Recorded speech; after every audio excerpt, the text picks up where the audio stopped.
Hey everyone, John here again on the Bloggin Good Food channel. Today we are going to show you how to make freeze-dried apples.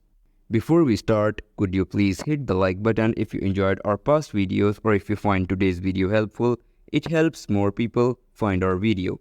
Alright, freeze-dried apples.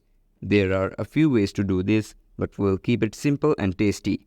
Prep is key. First, get some nice apples, wash them well to remove any dirt. I like to use a clean cloth to scrub them.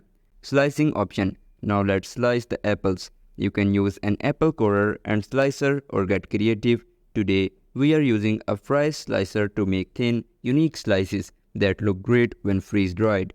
Pre-freezing power. Next, we'll freeze the apple slices before drying them. This makes the drying process work better. I use cookie sheet with freeze paper. Use the shiny side so the apple come off easily later. Apple prep tips. A quick tip. Eating too many apples can cause some digestive issues. If you are selling these treats, it's good to let your customer know. Maybe add some note on the bag. Filling the trays. Once the apple slices are frozen, it's time to put them on the freeze dryer trays.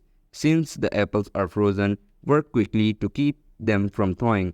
Carefully peel the slices off the freezer paper. They should slide right off. Freeze drying.